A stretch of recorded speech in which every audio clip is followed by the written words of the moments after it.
What if the version of you've been chasing is actually the one you've been trying to return to all along? The one before the noise, before the burnout, before you started shrinking to fit a life that never really fit you. This isn't about starting over. It's about returning.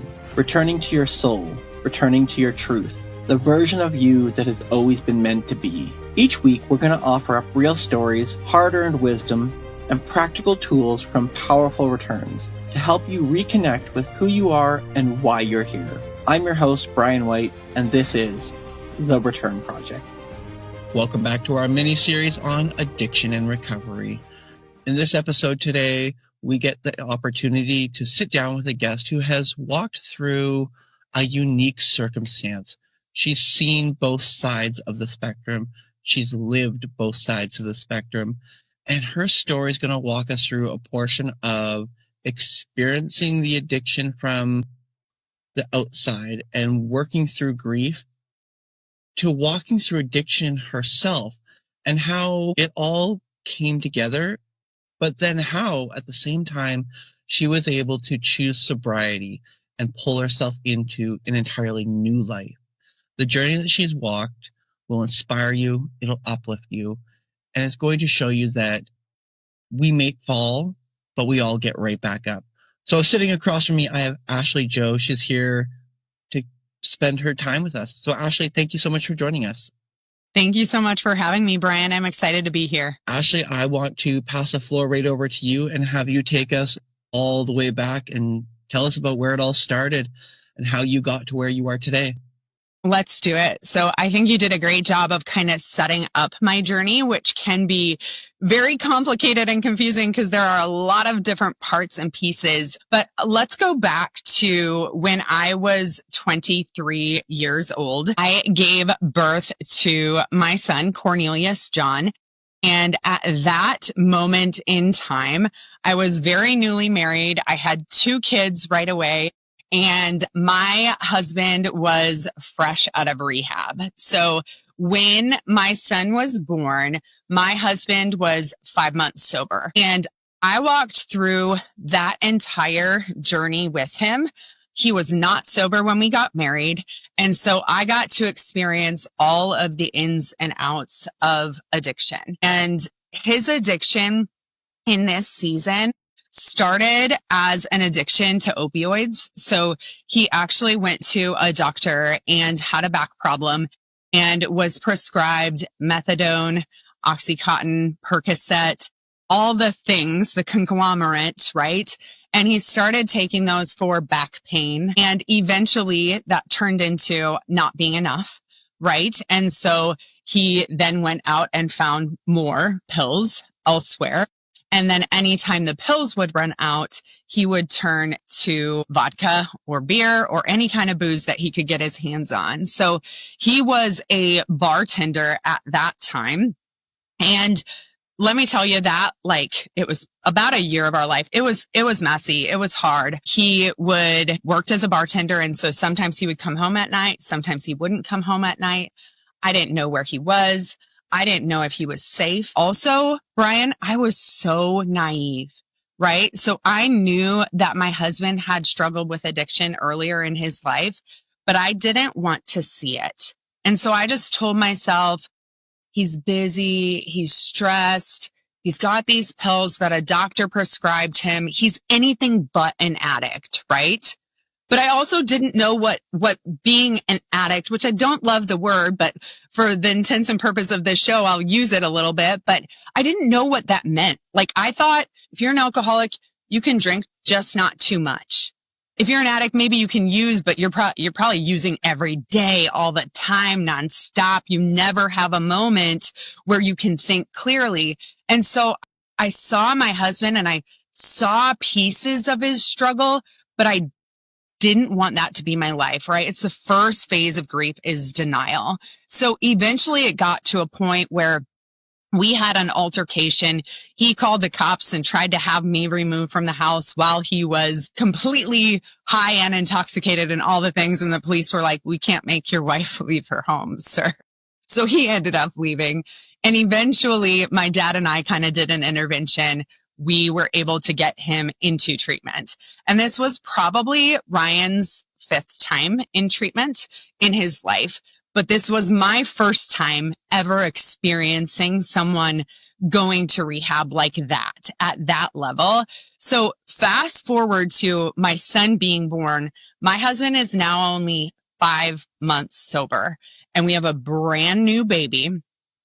And I am supporting his sobriety in any way I can. He is going to a 12-step recovery meeting every single night, which means then I'm single mom at night while he's going to his recovery meetings, right?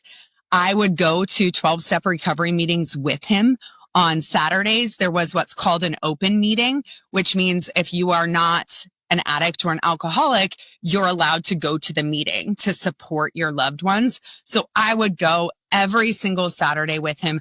I did anything and everything I could to support his sobriety because I never wanted life to go back to like the chaos that addiction has and that fills with addiction. So fast forward another 5 months. So my son is now 5 months old and my husband is now 10 months sober. And it was my 3rd birthday and my son was diagnosed with a genetic disease that only gave him a 50% chance to survive past the age of 2. So talk about stress. I am sitting there with a, 2-year-old with a husband who's 10 months sober.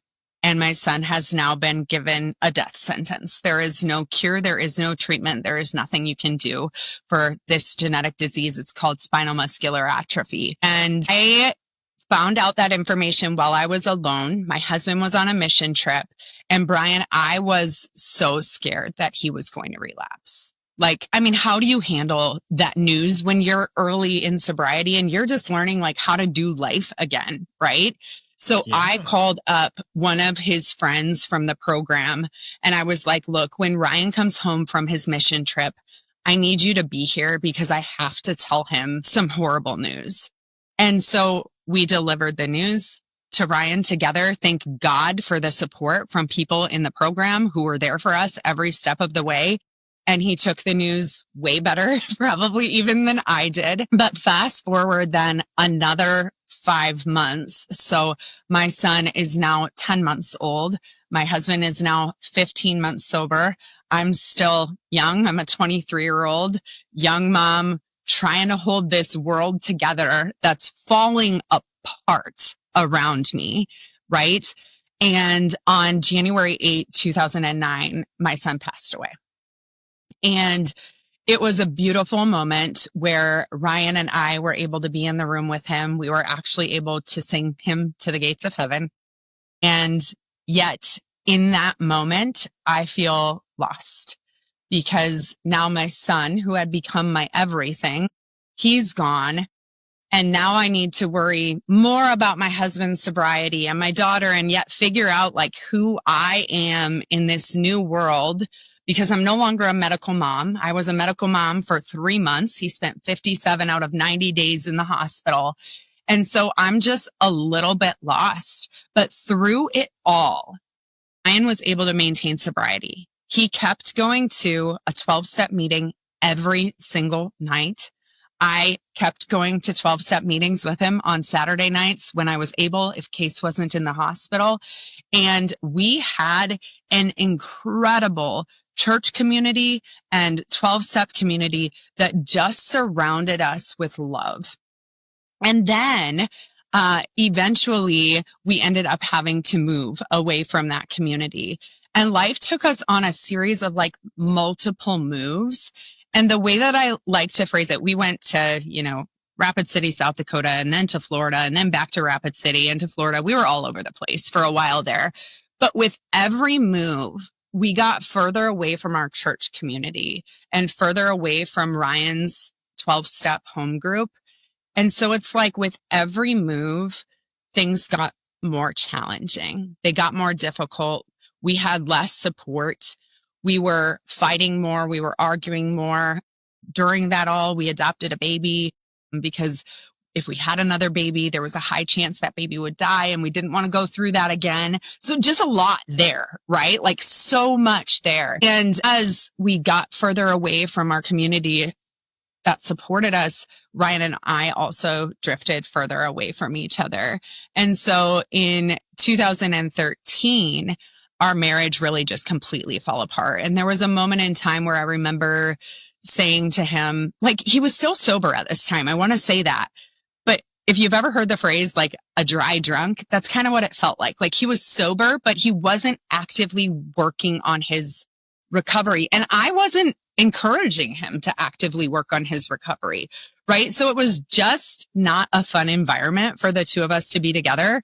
I'm feisty, Bryan. I can talk. I can fight. I can throw some words out that might hurt. He was the same, right? So it's just like a recipe for disaster. So we ended up getting a divorce in 2014. I had an affair in 2013, not something I am proud of at all. Something that I carried a ton of shame for a long time. And when Ryan found out about that affair, he relapsed. And so he had at that time almost 7 years of sobriety under his belt. And so I watched someone who had worked so hard to get sober, who had struggled with addiction his whole life, who the entire time that he was married to me, he was able to maintain that sobriety. I watched that sobriety go out the window. And it's interesting. It didn't really hit me. I was listening to one of the last episodes you released, and I don't have the statistic in front of me, but I believe that your guest was the doctor. And he said that when the spouse is involved, there's a 42% higher success rate. I saw that in front of my own eyes. Like Ryan and I are no longer married and Ryan falls apart. Don't hear me wrong. I'm not saying I held him together. I am not. I am saying that to stay sober, you need a community of people who support you, who know where you are, and who are there for you every single step of the way. And every move, and then our divorce fractured all of that for Ryan, and he no longer had a reason to really want to stay sober at that point in time. At that point, we were sharing our kids. And then in 2015, Ryan got a DUI with my kids in the car. And so at that moment in time, my life as I know it changed because I went from being a 50% full-time mom to suddenly being like a 100% full-time mom. Yeah. And the state that we live in is one of only 2 states where when adult gets a DUI with kids in this car, they're not charged with neglect or abandonment or anything like that. So he didn't get any other repercussions because my kids were in the car. But all of a sudden my life changes drastically. I moved to get closer to my family so that I had support as a new single mom. Honestly, and can I interject here for one second? Yes, go for it. Now I'm really... How old are you now? When you now you've moved back in with your mom? Yes. You're probably only 20. I think it was 28-ish. Yes. If we're tracking, I think it was like 28-ish around this time. And so I'm back by my parents. I have my kids full time. I'm newly divorced, trying to figure out life, right? There's a constant theme in my story where I'm just trying to hold the world together, right? And keep everyone around me just doing okay, right? Like just make sure the kids are fed, make sure they're at school, make sure they're okay. And eventually I ended up falling head over heels in love with this man. I thought we were going to get married. We decided to get pregnant and have a baby. In 2017, I gave birth to my daughter, Waverly. There was a ton of drama surrounding her birth and her entrance into the world that led me into a complete spiral of depression and anxiety. I've struggled with depression and anxiety my whole life, Bryan, but I've masked it really well. Like I will not show the world. All the world sees is strong, powerful Ashley who can do anything and hold everything together. And people look at me and they're like, how are you still standing after everything you've been through? Right. But deep down inside, like in here, I'm falling apart.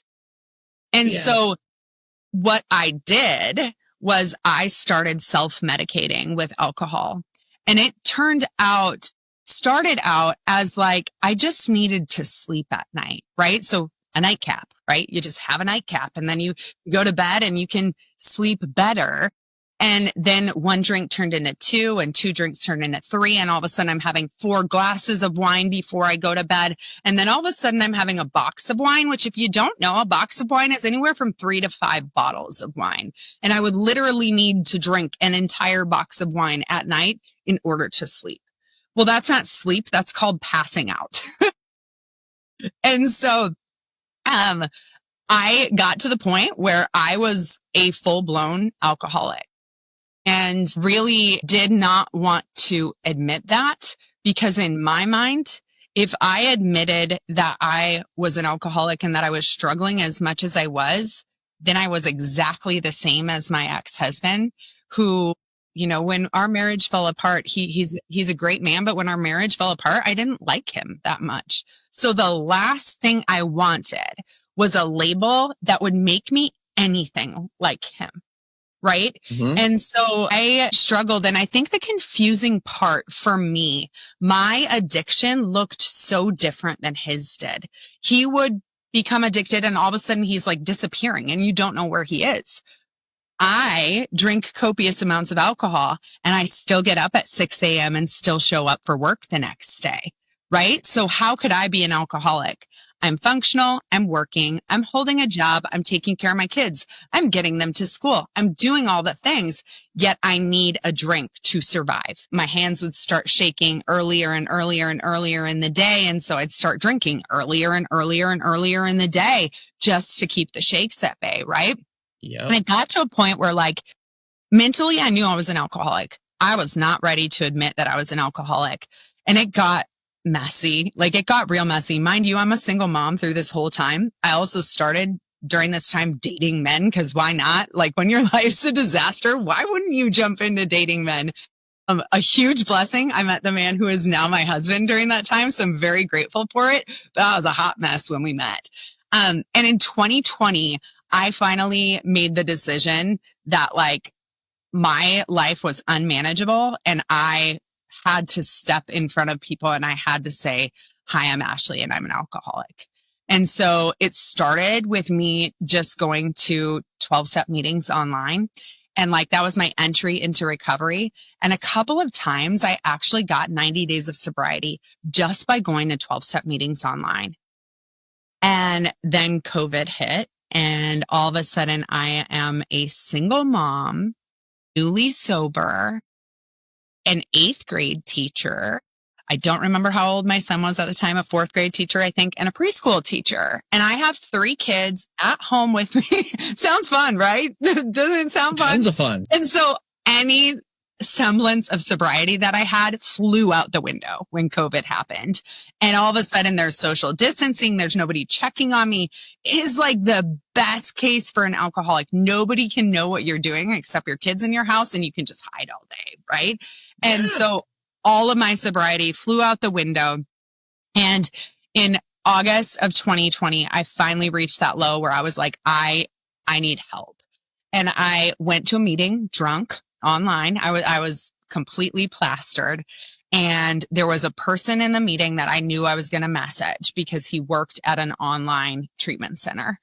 And for me, going to rehab the way that Ryan did wasn't an option because I'm a mom and I was simply not willing to step away from my kids for a full 30 days, even though I probably needed to, right? To me, that was a huge barrier to entry for me getting the help I needed. But then I heard about this online program. So I'm in the meeting drunk and I'm messaging this guy and I'm like, hey, you're awesome. I hear you work at a treatment program. I'm a mess and I need help. What do I need to do to get into your program? And immediately he had an admissions counselor call me. I took the call drunk. Don't remember the call.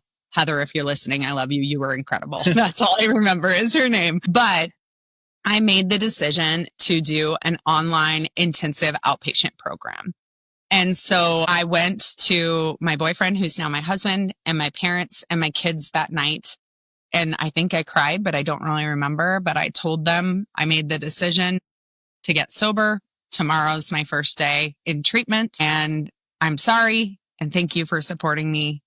And I'm going to do this. And I white knuckled my way through the first 90 days of sobriety. I transferred my addiction to exercise just to stay sober. You can't lose your kids for working out 3 hours a day, but you can lose your kids for drinking all day. So in my mind, a better trade-off, right? I went to 90 meetings in 90 days. Some days I went to 2, 3, 4 hours of online meetings just to keep my brain occupied, because for me, drinking wasn't about feeling good. My mom always says, she's like, Ashley, I remember asking you one time, like, do you just drink because you just love how it feels? And I was like, oh, Mom, if you think I drink to feel good, yeah. I drink to feel nothing. I drink to numb. I drink to escape. I drink to get away from all of the shit that has happened in my life, right? And so I get sober, I'm white knuckling it, and I committed to doing the work. I went to my IOP for a year. I did intensive therapy, cognitive behavioral therapy. I continued going to meetings, and the first 90 days was so hard. But eventually what I found was that it got easier and easier to just put one foot in front of the next, in front of the next, in front of the next, in front of the next. And eventually I got to this point where I was like, I'm not thinking about drinking anymore. And Bryan, I want to very clearly articulate, in case any of your listeners are listening, that does not happen for everyone. Like the urge to drink or the thought to drink, some people are consumed by it daily, even if they've been sober for 25 years. For me, thankful to God, that wasn't the case. Eventually, that desire to drink went away, and I found myself healing. And I found myself in an incredible place of just like being able to live and cope with life and feel my feelings. And so in 2022, I got engaged to the man who's now my husband. And on April 8th of 2023, we got married. And we are a blended family. So together we have 5 kids, 6 counting Case. So I always answer like, I have 6 kids, but together we have 5 kids. It's a very confusing question. And then just 2 months after we were married, I was in a meeting at work and I got a phone call from my son. And he's 12 at the time. And so I declined it because I'm working, right? Like, don't interrupt mom at work. Mom's working. What are you doing? And he called again and I declined it again because usually the only time he called was when he wanted more screen time or like needed his Apple ID or something like that. So I declined the call. And I'm in the meeting and I'm leading the meeting. So I'm facilitating it. And all of a sudden I have a Mac. And so my text messages start popping up in the corner of my computer. And they say, Mom, please answer. Very important. Not about technology. Dad just died. And I had been, like, bleh, bleh. I had been through grief before. And I had actually thought about this moment with Bryan because I remember 10 years earlier being in therapy shortly after my divorce. My therapist said to me, I was so stressed about like wanting to keep him sober, even though we weren't married. Right. And he couldn't do it. Like he would get sober and then he'd relapse, get sober and then he'd relapse, get sober and he'd relapse. And I had to deal with the aftermath with my kids. Like they would come home and they'd be like, we were supposed to be with dad for a week, but we only made it 2 days because dad got drunk. Right. And so at this point, 10 years earlier in therapy, my therapist says to me, and I remember this like it was yesterday, Ashley, your ex-husband has a disease that very well may end his life one day. And the sooner you can accept that you can't control that outcome, you will find freedom. He has to make the choice. And he is the only person who can make the choice. You can't do it for him. And so like this moment, June 5, 2023, 10 years after those words are said to me, I had kind of prepared for this moment mentally. And yet, nope, I was not prepared. I completely went into a state of shock, like actual physical shock. The people who were on the Zoom meeting saw all of this, like this whole next part of the story that I'm about to. I was on the Zoom meeting at work, leading the meeting, and all of this happens. And the woman that I was meeting with, one of them, she said, you literally went into physiological shock. Your whole body went white. Your eyes got huge. You started shaking violently, and I fell off my chair. And so I can explain this to you, but when I explain it to you, Bryan, I was hovering above my body. Like, so I was watching all of this happen, but I was not in my body. I was completely dissociated because I just hear that my ex-husband has died. He is 2,800 miles away with my son. I have no details. I just went into complete and total shock. Eventually, I was able to get my bearings straight. Thank God for my husband. I'm just screaming, shrieking, wailing. He runs in. He's like, what is going on? Right? And finally, I come back to my body and back to my senses. And we were able to get a hold of Azariah and find out that indeed his dad was dead. And reception was horrible. So the call dropped like 57 times. So I'm getting like 5 words at a time, right? Just completely not ideal scenario. And then I had to figure out, how do I get to where my son is 2,800 miles away to get him and get him home and make sure he's safe and make sure he's okay. And did he see it? And was he there? And I don't know anything surrounding the death at this point. All I know is like his history. And so his history would tell me, he's, only, I think he was 47 or 48 when he passed away. So he's young, not dying at a normal time in life. My brain can't help but go to, it's probably a drug related death, right? So it wasn't until 6 months later that we did find out that his death was due to a fentanyl overdose. And then I'm walking that journey, newly married, my poor husband, right? Who signs up for this? 2 months in, ex-husband dies, son is coming to live with us. It's mass chaos. I'm dealing with the business of death, all the things. But somehow through that process, I went back to writing. Writing has always been a outlet and a healing journey for me. Starting when my son Case was sick, I started a Caring Bridge journal entry, and just to keep people up to speed. So at the age of 23, I started writing. Then I began writing in my professional life. And so after all of this happened, when I went to treatment in 2020, I had started writing because I was forced to. So they made me write a eulogy about if my life had died due to substance abuse. Then later in the program, they had me write a eulogy if I lived a long and prosperous life. They had me write a letter to my younger self, forgiving my younger self. A lot of different things. I had to write my life story and share it publicly in front of 60 strangers as part of my treatment program, right? So after Ryan passes away, I dove full on into writing. And I told myself, someday I'm going to write a book, right? And I needed to do that because I needed to give a purpose to my pain. And so it became a book. And now that book is going to be released pretty soon. It's called Tides of Grief, Waves of Grace. And it's a memoir of scandal, sobriety, heartbreak, and healing. And really just want to share it because one of the things they talk about in the 12-step program, which this is my 12-step book right here, is that once we have found healing, we are called to share our experience, strength, and hope with other alcoholics and other addicts. And I don't really like using the word alcoholic. For me, I prefer to call myself a person living in recovery or a sober person, but that's because I like the positive side of that, not the negative side of that. But regardless, if my story and my words can help one person, then it makes all of this pain and all of this trauma and all of this turmoil that I've gone through worth it. And so that was my very long spiel for you. I will shut up and let you talk now. I'm sitting here a little flabbergasted because on one key point, now I have to ask, so how old are you now? Yes, great question. I just turned 40. So pretty much from the age of like 20 to 40, the last 20 years of my life have just been chaos. And why I want to ask that is because the majority of what you went through, essentially, you were still just a kid. I was. You were young. 100%.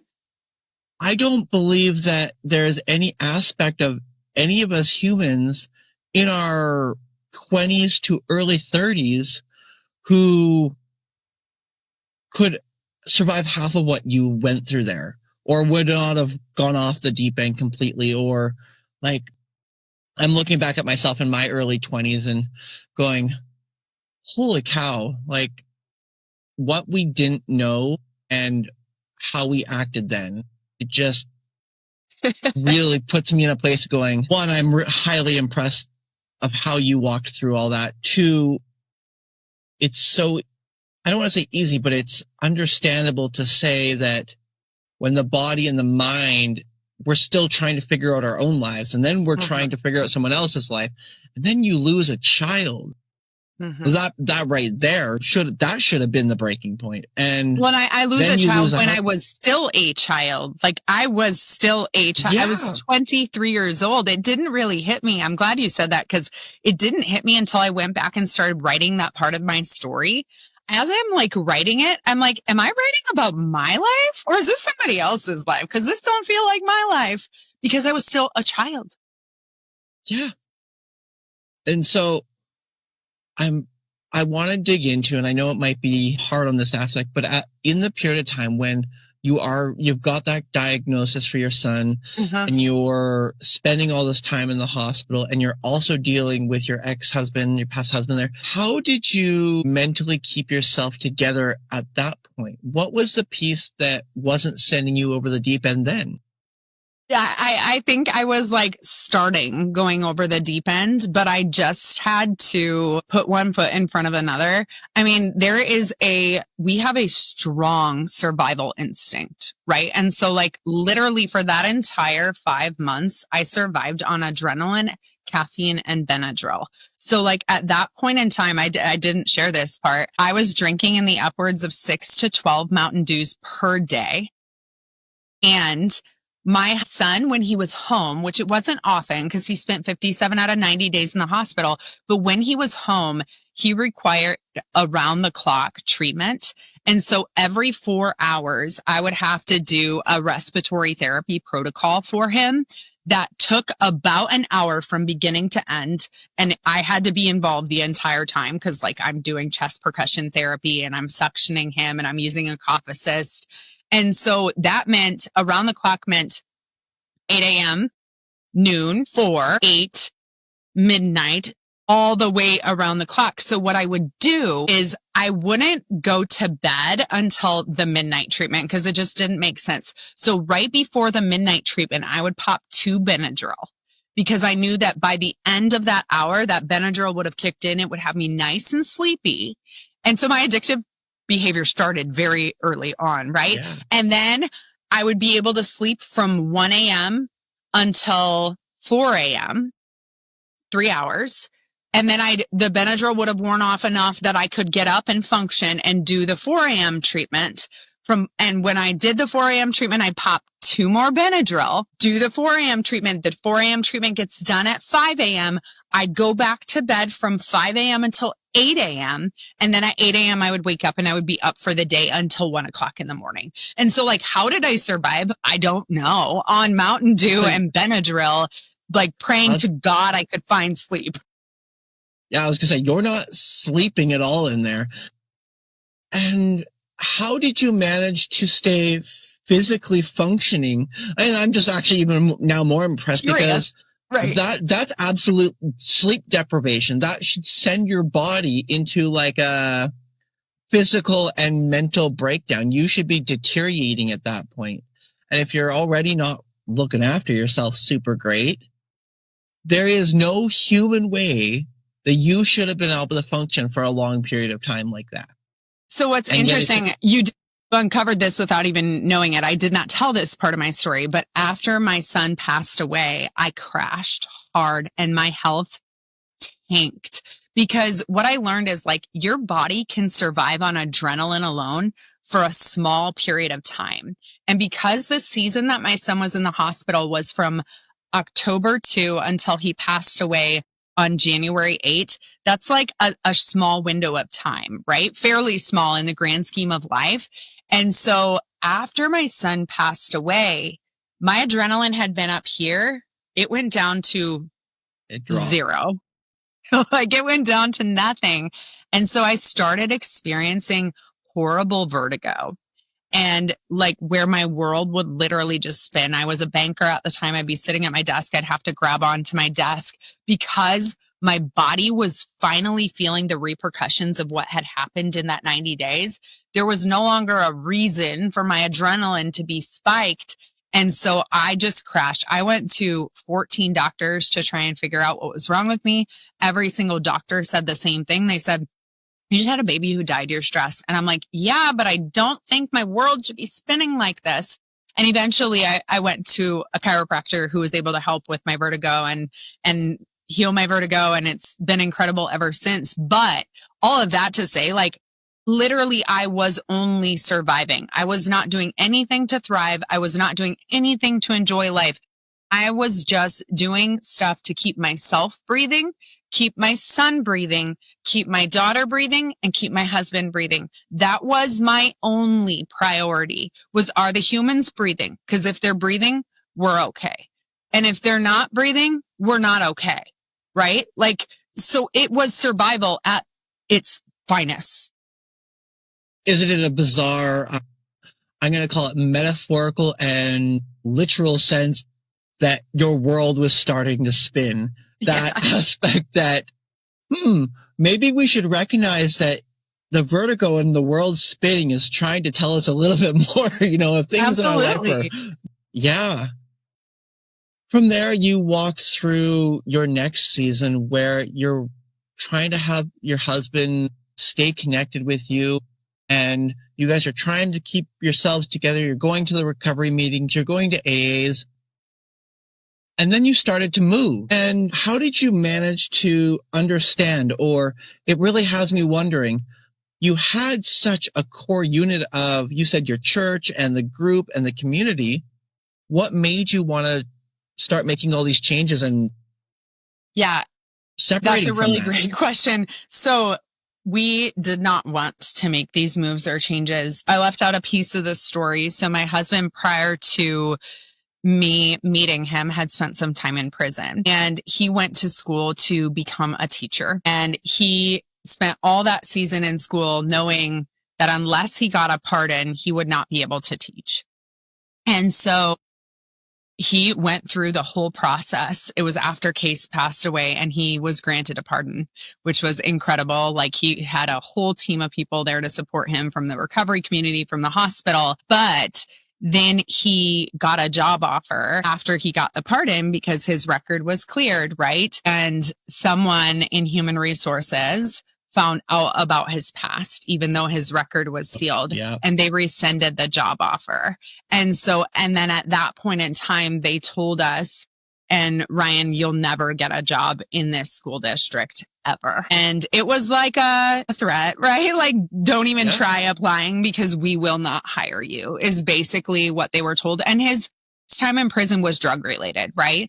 And so we did not want to move, but the other side of the state was willing to hire him and look past his criminal history. He wore his heart on his sleeve. He shared it with everybody. But we didn't want to leave. We felt like we were forced to leave in order for Ryan to pursue his dream. Honestly, Bryan, we did not realize until we left how, your last guest talked about this. Like, there are some good 12-step meetings and there are some not so good 12-step meetings. We did not realize how good the 12-step community here where I live now still, here in this community was, until we were gone. And we didn't realize that that's something that not every town and not every community has, that some 12-step recovery meetings are 99% people who are mandated to be there by the court, not people who want to be there, right? And that just creates a different environment. So to answer your question in a very long-winded way, we did not want to move, but for Ryan to pursue his dream to teach, we had to move. Sometimes we take those big risks and we don't always see, or we can't see the other pieces that are going to come out of them, right? You never get to know. You make a decision about taking a risk for an opportunity, and sometimes you have to see where it takes us, and it doesn't always lead us down the right roads, but I truly believe that all of these moments, they do happen for a particular reason. It's all part of our path. Mm-hmm. As you're charging forward, you've now made all these moves, you've kind of bounced around and things have started to separate and fall apart. For you yourself, are you starting to crumble even further? Like you're starting to dive into the drinking, and where I want to figure out is, where is the moment that you chose to start drinking, and why was it not some other coping mechanism? Why did you not choose to go to drugs? Why did you not choose to go to some other substance or activity? What chose the alcohol? Yeah. So I did first. I was a workaholic before I was an alcoholic. And so this whole season where we move, I get a new career and I experience incredible success at that career very fast. That's what led to our second set of moves, was my job. And so when I say workaholic, I don't mean like I worked from 6 a.m. until 11 p.m. I just poured every morsel of my being into my passion, which was my job. And so it started there. And then this next story, this is going to sound like I'm passing the buck and blaming Ryan. Do not hear it this way. I am not blaming Ryan. But when our marriage was falling apart tremendously, we lived in Florida and I was pouring myself into work. In Florida, he was not able to get a job as a teacher. Again, they refused his teaching license. So he was a stay-at-home, I don't know what, skateboarder during that season of our life. And we were arguing all the time. And so one night he walks into the house with a 6-pack of Wild Blue Premium Lager, which is like a blueberry beer. And my heart sank down to below the ground because I thought he had relapsed. And he looks at me and he's like, no, this is not for me. This is for you. You are freaking out of control, stressed beyond belief. You need a drink to take the edge off. And Wild Blue Premium Lager is a beer that's 8% alcohol by volume. So it is quite strong, right? And so I had 2 drinks and I went to bed and I slept like a baby and I did not worry at all about life or Ryan or that our marriage was falling apart. And so that's when it started creeping in to my life, was like, I would drink to sleep, right? But then it wasn't until I got divorced and I was dating again, and I was dating a man who played baseball, and his family, it was the first time I was ever introduced to day drinking, right? Like day drinking is a thing. I didn't know this because I skipped college. Like, no, I didn't really skip college, but I had a baby. So you can't like do all the partying crazy things. So all of a sudden I'm introduced to day drinking at baseball games, and then day drinking that turns into night drinking. And I'm like, this is like, it started out as like what I say, you pointed out I was a child when I went through all of this. All of a sudden I'm experiencing what my 20s were supposed to be at the age of about 28, right? I'm living like an 18-year-old. It was wild. It was reckless. It was so irresponsible, but it was so much fun, right? And I could drink like in the book, they call it a problem drinker. Like I would never have one. Like, why would you ever just have one drink? That's a sure sign that I'm an alcoholic, by the way. Like, why would you ever have one drink? I want to feel really good if I'm going to drink. And so it started when I was dating that guy. And then that turned into like all of the excuses in the world when I'm a single mom. You deserve a drink at the end of the day. You've worked so hard. I'm a high level executive parenting 3 kids by myself. I deserve this drink. And then I was drinking more and more to sleep. Yeah. But then eventually it went from being fun, and like the line is blurred. It went from being fun to being horrible. Like where I'm drinking in my house by myself, I would keep a bottle of vodka or a bottle of Bacardi Limon underneath my bed skirt, just in case I woke up and I didn't feel good and I had the shakes, I could drink it. I would hide my empty beer cans in my drawers so that my kids couldn't see them. And like, as these things are happening, I know I'm a full blown alcoholic. Like, normal people don't hide beer cans in their drawers. So if you're listening and you're hiding beer cans in your drawers, there is a meeting for you. But I wasn't ready or willing to admit it. And it took me getting to such a dark, dark place, Bryan, where I didn't really get into this, but I had two instances of complete suicidal ideation where I actually attempted suicide because I didn't know how to get out of the crazy merry-go-round that I was on. I didn't know how to stop drinking. I didn't know how to be a single mom and do it on my own. I didn't know how to keep the mask up because I was still hiding it from everyone. Like, people that I worked with, they had no idea I was struggling. They knew I had a problem drinking because I would go out and party with them and becoming like incoherent, but they didn't know at which level it was. And so why alcohol? Honestly, alcohol is socially acceptable. And I think that's what makes it so dangerous. I work for a holistic health company. And so, like, taking a drug for something, that wasn't an option. That was a non-negotiable for me. I would not take a drug, right? But Wait alcohol. You're telling me you were working for a holistic company while still putting a toxic substance of alcohol in your body?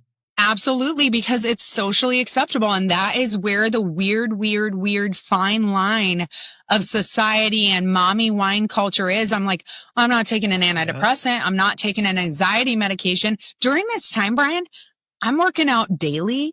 I am eating so incredibly healthy while I'm downing a vat of wine before bed. It makes no physical sense. And I think that's the power of the disease of addiction is like, you literally convince yourself, I'm doing all the right things, so my drinking is not a problem. I'm gonna eat healthier, and that's what's gonna help me. I'm gonna exercise more, and that's what's gonna help me. And it's like, all the goods don't outweigh or negate the box of wine that is making me incoherent and making me unable to parent my children. So I want to spin us a little bit fast forward here to the point where you've now got to the darkest point and you recognize there's a problem. You can't go on like this. Something has to change. You've got to that point where you know that if you keep going like this, it's not going to end well. Mm-hmm. What was that feeling? What was that emotion that led you to make that crucial decision, that moment in time where you said, I need help? Mm-hmm. So there were two things, and I wish I could say the first one happened immediately, like the change happened immediately, but it didn't. So I reached a low point where I decided that, like, I could just drink myself to death. Like, and then it's like, it wasn't a suicide. I just like drank myself to death. You know what I mean? But like, whatever. And so 2 6-packs of very strong beer, which that doesn't sound like a lot, but if you pound them very fast, it is a lot. And I went in my garage and I turned on my car and I shut the garage door and I drank until I passed out. And I woke up several hours later and I was obviously still alive. And that's because my garage door did not seal shut at the bottom. So oxygen could get in and carbon monoxide could get out. And so I felt the first thought in my mind was like, you're such a failure. You can't even do that, right? Like, who fails at that? But then the very next immediate thought in my mind was, God has a bigger and better plan for you, Ashley. Immediately. Next thought in my mind, God has a bigger, better plan. You're here for a reason. Something else big is happening. You just need to find your purpose and you need to believe it, and you just need to put one foot in front of the other. I wish I could say I got sober at that exact moment in time. I didn't. I still struggled. But a handful of months later, it got to a point where I realized that my sister and my best friend were both nurses. They're both mandatory reporters. And they were constantly teetering on the line of like, we got to turn you into CPS, Ashley. And they didn't, because my oldest daughter was old enough to care for my youngest daughter. And then my son was just kind of like surviving, right? So they never did. But it got to a point where I really realized, like you said, if something doesn't change, this will not end well. And I knew how this will not end well would end. It would end with me no longer being alive. And I knew that my kids needed me. And I knew that I wanted to keep living in this world. And I wanted to keep the man that I loved in my life. And I was pushing everyone away because I hated myself.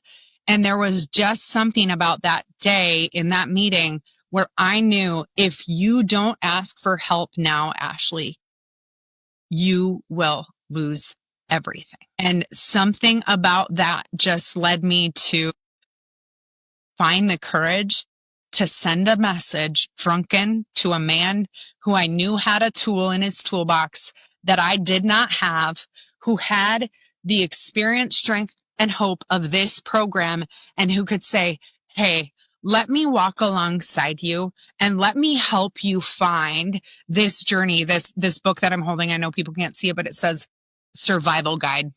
And this is the big book of AA and the 12 steps and 12 traditions. And what's interesting, I don't still go to AA meetings. I would if I needed to, but I don't go anymore because I am at a point where I am really great without going to them. Some people go to them for the rest of their life. If I ever have a rough day, I'll go to a meeting, but I'm doing really good, which is a blessing from God. You've now started to make that transition in your life. You've sought help. You've worked through the programs. How much of a community did you pour yourself back into, and what kind of a community did you find? Did you start to feel like you had refound a community like you had before? Yeah, for me, my community looked different than Ryan's did out of necessity. In fact, Bryan, I have never stepped foot into a 12-step meeting for myself. I've stepped foot into many 12-step meetings for someone else, but never for myself. But that's not because I wouldn't. That's because I was a single mom. I couldn't just leave my kids to go to a meeting. So for me, my entire community was built online, which I think is something that many people don't even know exists as an option. And so my best sober friends, my longest sober people that I know, they're all in different states and different locations, and some of them even different countries around the world. But they're all people that I've got right in my phone that I know if anything came up, I could pick up the phone and I could call them and I could say I'm struggling. I also found a podcast was kind of my first way into sobriety. And I just started listening to the podcast every hour of every day when I wasn't in a meeting. And the cool part is I eventually started working for that podcast, and I am really great friends with that host. And so when I first listened to her episode, I was like, gosh, she's cool and she's enjoying life. I wish I could be her friend. And now how cool is our world that like she's my friend, even though we've never physically met in person before. So my community was all online out of necessity because I was a single mom and I could not step outside of my door to go to a meeting without finding someone to come and watch my kids. So like, don't use that as an excuse because there are other ways to get help. I think it is the coolest factor that technology allows us to connect in so many different ways, whether it is through online meetings for people to find support for anything that they're struggling with, or even I always tell people when I first meet them onto my podcast here that I love more than anything meeting people around the world and hearing these stories and making friends. Some of my greatest friends now, some of my greatest mentors are people who live in different countries, that live in different places around the world. I'm actually getting a globe very soon. It's on order that I'm going to start putting pins in of all the places I've met people. I love it. I think it'll be really cool. But back to it is the factor that we now have these tools and we all have the ability to use them to connect with anybody for any reason around the world at any time. Yeah. It's so cool. I mean, it saved my life. honestly, it saved my life. If it weren't for technology and if it weren't for Ryan introducing me to the program back in 2006 for the very first time and technology, I wouldn't be here today. Period. Dot. I wouldn't. So now you've got to the place where you've gone through it and you found your sobriety. I want to know how your beliefs around your self-love, around what alcohol looked like to you, how you showed up on an everyday instance started to change. How did you start to find your self-love and really, I don't know, take a 180 to your life and put you where you are today? Yeah, it was a long process. And number one, first and foremost, I had to identify why I was picking up the drink in the first place, right? Like a lot of people, they stop drinking and think it's the alcohol that's the problem, but don't realize it's their hand reaching for the drink and putting it up to their mouth. That's the real problem. And we have to figure out why that hand is reaching out and picking up that drink. And for me, that involved confronting every single demon that I had in my life. It meant that no stone could be left unturned. It meant that I had to look at every single way my brain processed thoughts and emotions and trauma. And it meant going back and reliving some of the worst days of my life in order to get to a place where I could say I hated myself. And that was why I was drinking. I was filled with shame, filled with anxiety, filled with self-hatred, filled with shame. And that is what led to me drinking, was not wanting to feel all of that. And then once you've discovered, okay, there was a lot of self-hatred there, then it's rewiring your brain and your thinking patterns to learn how to love yourself again. And so I went through cognitive behavioral therapy. This is just what worked for me. And we literally learned to rewire what some of my core values and beliefs from childhood were. And so a couple of cognitive distortions that I struggled from personally were black and white thinking, all or nothing thinking, and jumping to conclusions. And so an example of that would be like, I had a belief in my head that no one would ever love me because of my baggage, because of my story. And so through a process of a year of therapy, I was able to flip that cognitive distortion. And I was able to realize that instead of my story being the thing that like no one will love me for, if I just lean into it, people can actually love me more because of my story. Mm-hmm. And I can use my story as my greatest strength. But going through that process was insanely difficult. I remember one therapy session in particular where my therapist was trying to break down some of my cognitive distortions, specifically the one around like, no one will ever love me because of my baggage. And he said, okay, Ashley, I want you to put your attorney hat on. I'm not an attorney, but I would love to be, Bryan. And he's like, I want you to present to me all of the evidence that you have to convince the judge and the jury that that statement is true and factual. And I sat there quietly for a while and I got tears in my eyes. And I was like, I don't actually have any evidence that I can present to you. And he said, exactly right. Let's start right there. By any time that you start feeling a strong thought pattern coming in, like this person hates me because of XYZ, put your attorney hat on and say, what facts and evidence do I have to show that that is true without a doubt, beyond reasonable doubt? And if you don't have facts and evidence, that's just your brain and your trauma playing some tricks on you. That's just your brain wanting you to convince you that that's what's going on. And that, Bryan, it's not like I rewire my brain and like, I'm better. Like that's an everyday choice still today. So now you've walked through this mind-boggling story. Like you've just experienced a life and a half and you still have so much life to live now. I want to know what life looks like for you today. How are we showing up? How are we loving ourselves? And where have you brought yourself today? Yeah. That's a great question. Life is still hard. Let me not lie to you. Like, life is still hard. I am married. We have 5 kids together. Our family calendar is bursting at the seams. It is beyond busy. Like, it would give some people a panic attack to look at my calendar. But because of my program and the tools that I have in my toolbox, I don't worry a single day about, am I going to pick up a drink or not? I have structure. I have routine. And for me, that gives me peace and sanity. I spend time outside every day. I wake up every morning at 5:25 a.m.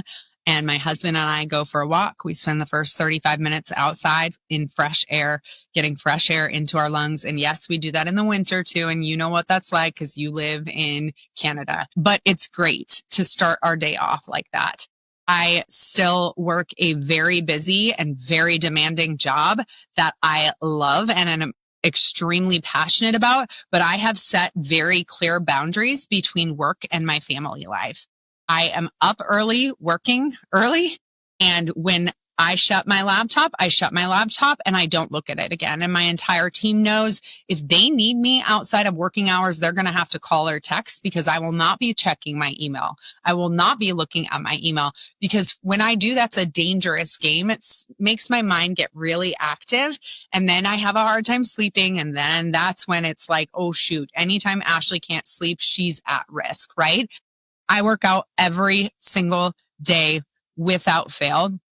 And I am very active in my church community. So my sober community is all online, but I am very active in my church community. I go to a Bible study every single Tuesday night. My family goes to church every single Sunday. And on weekdays, I am bringing, like I say, my job is from my 9 to 5, right? But my real job is being a mom. And that means that I'm carting kids to sporting events every single night of the week. And so that's kind of what recovery looks like for me today. But a big piece of it too is just giving back to other people. I have to tell my story. Some people don't. Some people have this story and they just want to hold it close to themselves. And that is okay. Like if that is you, that is okay. For me, I feel called to tell my story because I think of the stories that I heard when I was in my deepest, darkest moments where I was like, if that person can recover, maybe I can too. And I have to share to give some hope back to other people because that gives purpose to my pain. I want to bring us forward here with a couple of really intriguing questions. Taking everything you've learned now, walking the life you've lived, if you could go back and give your 20-year-old self one of the greatest pieces of advice that you now know, what would you say? Yeah, I mean, I would say remember who you are. Remember who you are. Because for me, I went through an identity crisis, and that's what led to my addiction and my alcoholism. I was Case's mom, but then Case is gone, and then who am I? I was Ryan's wife, but then Ryan's gone, and then who am I? I was a business successful executive, but then that's gone, and then who am I? Right? And so remember who you are. And if you don't know who you are, start there, but remember who you are and never, ever, ever. Now, charging forward into the future here, you have your upcoming book that you are about to release. Do you have any other big, hairy, audacious goals or big things ahead that you want to conquer? I mean, let's start with the book, Bryan. Let's not get ahead of ourselves too much. No, I just want to continue speaking publicly and sharing my story with the world. So I've gotten the opportunity to do that, to speak on a few stages. And so I'm also hoping to launch a podcast towards the beginning of next year. Again, I did one for a while. I'm hoping to relaunch that, but really just bring my message to as many people as I can in as many ways as I can, not because it's about me or about my story, but because I believe that there are so many people in this world who are suffering silently, who are doing a really good job or maybe a not so good job of putting up that mask and telling the world I'm okay, when really they're falling apart behind closed doors. And I just want to show them that the life of their dreams is just in front of them, and that Also, it's not a fairy tale. It's still hard. Even when you get your dream life, it's still really, really hard because that's life. Welcome to life. But when we do it together and we support each other and we live authentically and we live vulnerably, that's when we can really be true to who we are as a person. Love it. I'm sitting here just saying, yep, I'm just taking in every word you've got to say here. Loving this. So this seems like a great place to bring our conversation full circle. And at the end of every one of my podcasts, I like to pose a really deep and powerful question. The question I pose to everybody, and I love hearing these answers, is, Ashley, what is your definition of truly living your best life? My definition of living your best life or my best life is being my most honest, authentic, and vulnerable self. Because I think if I try and hide that, it's never going to be my best life. Again, still sitting here taking this in. When we walk in our authentic shoes and we show up as our most powerful selves, that's when we can pour back into the world with abundance. That's when we give ourselves the power to share our stories and transform not only our lives, but transform somebody else's life. Ashley, thank you so much for joining us today. Your story has been powerful, inspiring, and moving. This conversation has been beautiful. Thank you so much. Thank you for having me. It was a pleasure. That's a wrap on today's episode. A heartfelt thank you to our guests for showing up with honesty, depth, and wisdom. And thank you for listening in. I hope something in this conversation stirred something in you, a memory, a reminder, or maybe even a return to a part of yourself that's been waiting. If you enjoyed this episode, can I ask a quick 30-second favor? Share it with someone you know, someone who might need to hear this message too. And don't forget to explore past episodes. There's so much more waiting for you there. Until next time, I'm your host, Bryan White, and this is The Return Project.